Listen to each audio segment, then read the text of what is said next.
Piala Dunia 2026 Amerika Utara telah dimulai dengan ditandai laga pembukaan antara Meksiko melawan Afrika Selatan. Dari 48 tim peserta, aktivitas timnas Iran yang paling mencuri perhatian. Akibat polemik visa dan pembatasan keamanan, Iran memindahkan pusat latihan mereka dari Arizona, Amerika Serikat ke Tijuana, Meksiko dan harus melintasi perbatasan untuk bertanding di Amerika Serikat. Para pemain timnas Iran mengenakan pin 168 saat tiba di Tijuana, Meksiko sebagai penghormatan kepada anak-anak yang tewas dalam serangan Amerika Serikat terhadap sebuah sekolah di Minab, Iran.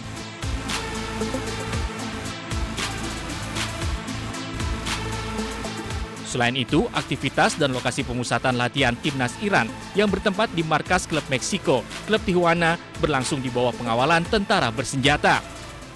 Truk-truk besar berpatroli di jalan-jalan sekitar Stadion Caliente yang merupakan tempat latihan timnas Iran.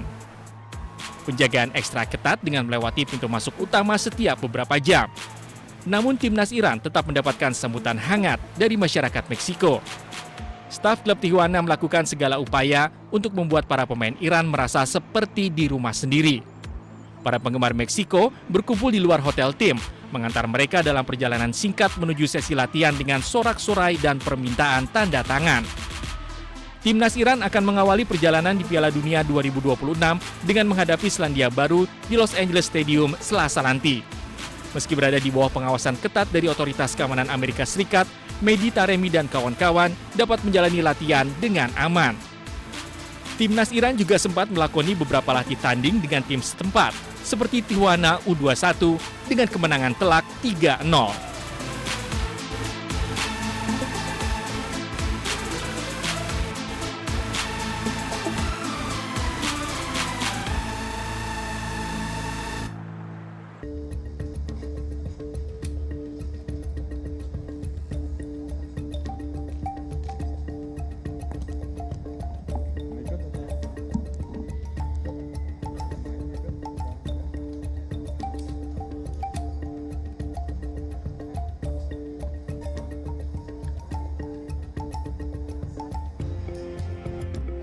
Selamat siang, rekan-rekan media, Bapak Polri, beserta jajaran. Alhamdulillah siang ini tadi sudah kami dari Mega TVRI diterima langsung oleh Bapak Kapolri beserta jajaran terkait dengan beberapa agenda. Yang pertama adalah tentunya berkenaan dengan penyiaran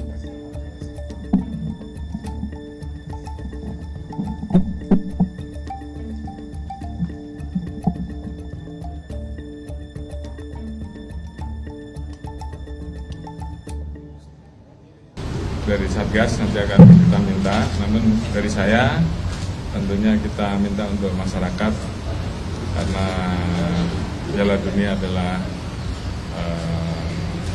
tontonan bersama yang mengutamakan sportivitas dalam hal olahraga, ya tentunya kita menonton dengan suasana yang penuh dengan sportif, jangan sampai nanti dikotori oleh hal-hal yang kemudian justru malah merusak dari semangat sportivitas itu, antara lain dengan adanya penyelenggaraan masalah judi yang tentunya itu aturannya sudah jelas bahwa itu melanggar dan itu tentunya harus dihindari. Saya kira itu.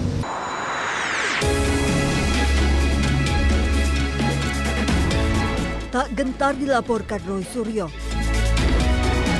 Datangi Polda Metro Jaya, Rismon membawa serta buku barunya yang berjudul Monografi Otentifikasi Ijazah Jokowi. Rismon menyebut menggunakan perbandingan foto Jokowi di ijazah dengan foto saat Jokowi menjadi presiden dan cocok. Tidak hanya foto, Rismon juga membandingkan ijazah Jokowi dengan ijazah rekan-rekan satu angkatannya di UGM. Nah, di situ ada bab 1 uji emboss dan watermark. Di sini saya buktikan bahwa bukan hanya pada ijazah Pak Joko Widodo yang di-upload oleh Dian Sandi Utama yang ada emboss dan terdeteksi emboss dan watermark, tetapi rekan-rekan satu angkatannya pun Sri Murtiningsi, Hardianto, ya kan, Pronojiwo, bahkan Bambang ijazah Bambang yang dipakai sebagai dipakai di persidangan CLS Solo juga memiliki itu emboss dan watermark. Jadi confirm. Ketika kita melakukan sejumlah metode, maka kita perbandingkan juga dengan sejumlah data masukan. Rismon meminta Roy Suryo CS menanggapi semua bukti dengan cara ilmiah melalui buku. Rencananya buku monografi otentifikasi jasa Jokowi ini akan disebarkan ke perpustakaan-perpustakaan. Dari Jakarta, tim liputan iNews melaporkan. Sudah tapi belum.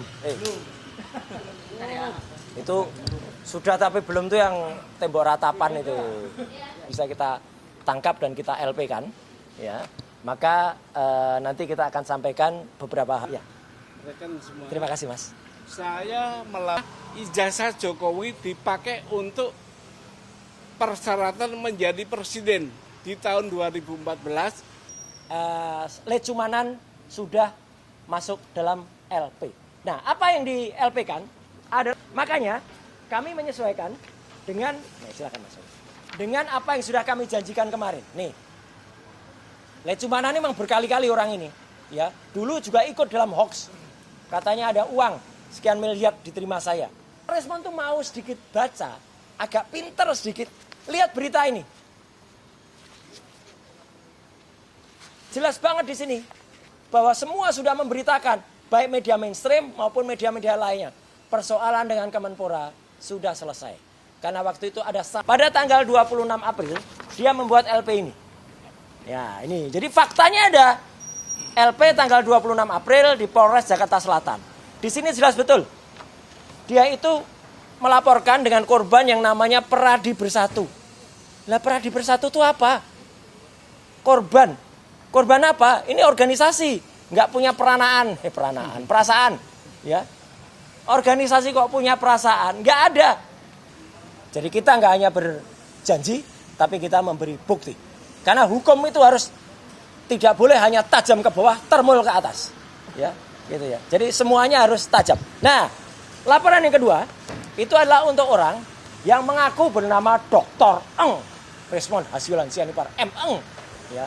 Harus begitu cara ngucapinya, karena doktornya palsu, ya. Makanya di sini nggak kami tulis dokternya, nanti kami.